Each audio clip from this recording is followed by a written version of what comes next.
વડોદરાના બાવળિયા ગામના ખેડૂત વનરાજસિંહ પાસે 110 ગીર ગાય છે.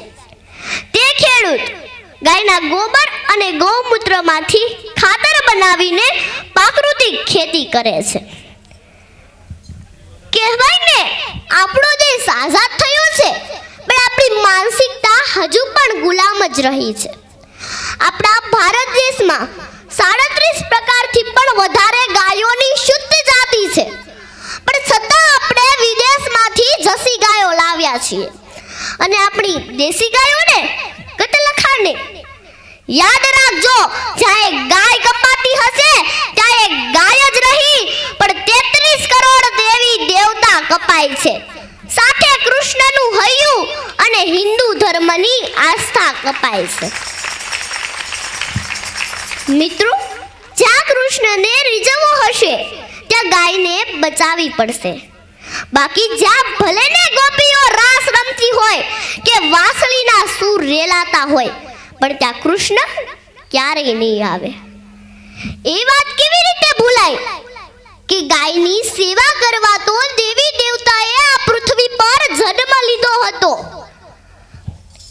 બ્રાઝિલનો રાજા જ્યારે ભાવનગર આવ્યા અને વિદાય સમયે ભાવનગરના નરેશે કહ્યું, રાજન, અમને કોઈ એવી વસ્તુ આપો કે અમે કદી ન ભૂલી શકે. નરેશ કૃષ્ણ કુમારજીએ એક દેશી ગીર ગાય આપી અને અત્યારે બ્રાઝિલમાં 36 લાખથી પણ વધારે દેશી ગીર ગાયોની સંખ્યા છે. અત્યારે પડતા જઈએ તો નરેશ કૃષ્ણ કુમાર સિંહજી નામે ગૌશાળા ચાલે છે અને સંસદ ભવનમાં તેનું સ્ટેચ્યુ પણ છે.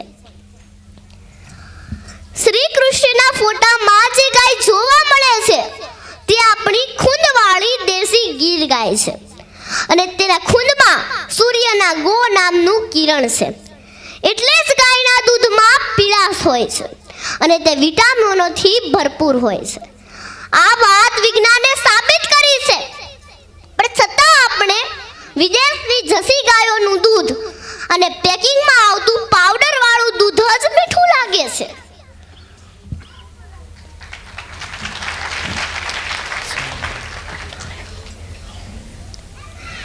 આપણા આજે શહેરમાં 5 સારી ગાય પણ જોવા નથી મળતી. રસ્તે કચરો, પ્લાસ્ટિક અને ગંદી ચીજો ખાતી જ જોવા મળે છે. આવી લાચાર ગાયોની આંખોમાં એકવાર જુઓ ને તો માત્ર કરુણતા જ જોવા મળે છે. ભારતમાં પ્લાસ્ટિક નાબૂદી અભિયાન શરૂ થયું, પણ કચરો અને રોટલી આપણે પ્લાસ્ટિકમાં જ જોવા મળે છે. કચરો ખાનારી ગાય દેશની પ્રજાને એક જ સવાલ પૂછે છે. મારો વાક એ જ છે ને કે હું હિન્દુ ધર્મની માતા છું. સાહેબ, આ દેશમાં એક માનને જ કપાવવું પડશે, વેચાવવું પડશે અને થાળીમાં પીરસાવવું પડશે. જો આ રીતે ગાય માતા કપાતી રહેશે ને તો એક દિવસ એવું આવશે કે આ સૃષ્ટિ પર એક ગૌ માતા નહીં હોય. પછી ક્યાંથી મળશે આપણે ગુણકારી પવિત્ર દૂધ? જ્યારે વાત હોય ગૌ ભક્તિની, ત્યારે આપણા સૌમાં ગૌ સેવા દેખાઈ આવે છે.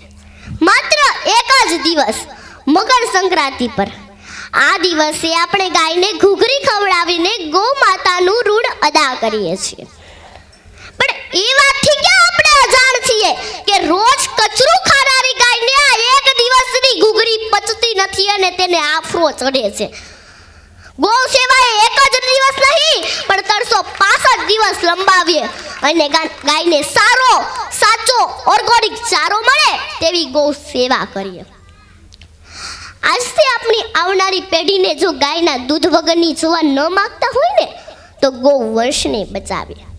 તો ચાલો આપણે બધા સાથે મળીને શપથ લઈએ. બધાએ મારી સાથે શપથ લેવાની છે કે અમે ગાયને રોટલી ખવડાવીશું. બધાએ મારી સાથે બોલવાનું છે કે અમે ગાયને રોટલી ખવડાવીશું. અમે ગાયને રોટલી ખવડાવીશું. તરસી હશે તો પાણી પીવડાવીશું.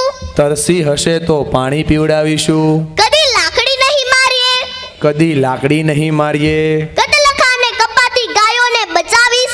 કતલખાને કપાતી ગાયોને બચાવીશું. ગુનેગારને સજા અપાવીશું ગુનેગારને સજા અપાવીશું. અને ગુજરાતને ફરીથી ગોકુળિયું બનાવીશું. અને ગુજરાતને ફરીથી ગોકુળિયું બનાવીશું. જય તાળીઓ ગૌ માતા, જય ગૌ. જય ગૌ માતા. જોરદાર તાળીઓ.